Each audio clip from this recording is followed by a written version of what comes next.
और ईरानी हमलों के बीच अलर्ट पर अमेरिकी सेना। पश्चिम एशिया में यूएस सैन्य बेस पर बढ़ा alert. Jordan, UAE, Qatar, Kuwait में अलर्ट पर यूएस।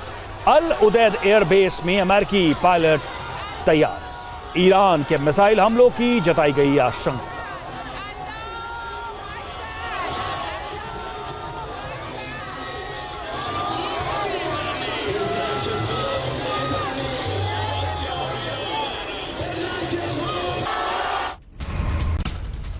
और हमलों के बाद ईरान का एयर स्पेस बंद। इराक, सीरिया का एयर स्पेस भी बंद कर दिया गया है।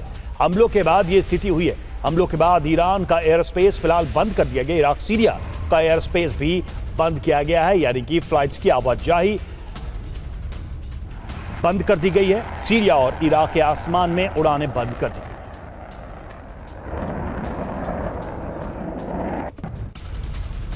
इधर ईरानी हमलों के बाद ईरान में जश्न है। तेहरान की सड़कों पर उतरे लोग। इजरायल के खिलाफ यहां पर नारेबाजी की गई।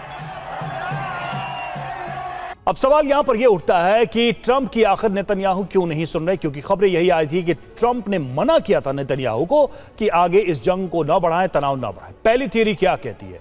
ट्रंप शांति की बात करेंगे, नेतन्याहू हमला करेंगे, मतलब ईरान पर डबल प्रेशर बनाया जाएगा। दूसरी थियरी क्या कहती है? सार्वजनिक रूप से विरोध, लेकिन अंदर खाने दोनों एक साथ, मतलब कि अमेरिका सीधे युद्ध में नहीं दिखना चाहता।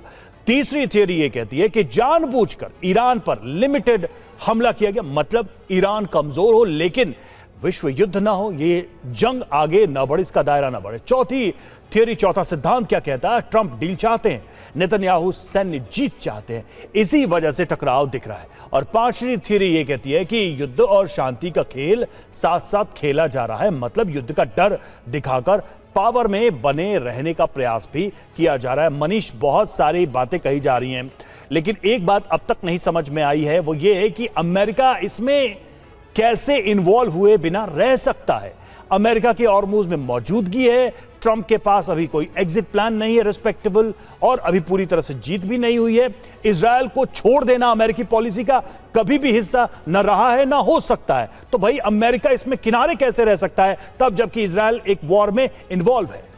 देखिए, ये बात बिल्कुल सही है कि कल के दिन में अगर इस जंग का स्केल बढ़ता है तो अमेरिका को हर हालत में इस जंग में उसी तरह से सक्रिय होना होगा। लेकिन मुझे लगता है कि अमेरिका तो अभी भी जंग में शामिल है। याद करिए, पिछले हफ्ते आखिर अमेरिकी सेंट्रल कमांड तो इस तरह से लगातार स्ट्राइक कर ही रही है, चाहे वो हॉर्मुज स्ट्रीट के पास सटे इलाके में बंदर अब्बास हो या फिर सीरिक आइलैंड हो या दूसरे और आइलैंड हो, वहाँ पर वो लगातार अटैक कर रहे थे। सवाल ये आया कि जब ईरान की तरफ से इजराइल पर मिसाइल दागे गए तो क्या इजराइल को कार्रवाई करनी चाहिए थी? इजराइल ने कहा कि मैं कुवैत नहीं हूं, मैं बहरीन नहीं हूं, ऐसा नहीं होगा कि हम पर अटैक होगा और मैं चुपचाप रहूंगा सिर्फ इसलिए क्योंकि आपने मना कर दिया। यही वजह है कि प्रेसिडेंट ट्रंप के कहने के बाद भी इजराइल के प्रधानमंत्री बेंजामिन नेतन्याहू ने यह बात नहीं मानी। उसका कारण यह था क्योंकि इजराइल का कहना था कि अगर हमने एक बार ईरान को बख्श दिया, अगर हमने एक बार ईरान के मिसाइल हमले का जवाब नहीं दिया, तो फिर बार बार ईरान यही काम करेगा, कभी किसी और नाम पर, कभी किसी और नाम पर। आप देखिए हॉर्मुज स्ट्रीट में आज की तारीख में क्या हो रहा है। अगर अमेरिका ने ईरान के एक छोटे से बोट पर अटैक किया, ईरान क्या करता है? तुरंत ही कुवैत पर अटैक करता है, बहरीन पर अटैक करता है, क्या कहकर कि वहां अमेरिका के बेस मौजूद है। ठीक उसी तरीके से हॉर्मुज स्ट्रीट में एक छोटा सा भी पटाखा चलता तो तुरंत ही ईरान इजराइल पर बार बार हमला करता। इसीलिए इजराइल ने आज यह फैसला लिया कि सीज फायर रहे नहीं रहे उससे कोई मतलब नहीं, ट्रंप साथ दे या नहीं दे कोई मतलब नहीं, लेकिन ईरान के मिसाइल हमले का जवाब दिया जाएगा और उन्होंने उसका बहुत जोरदार जवाब दिया। बिल्कुल।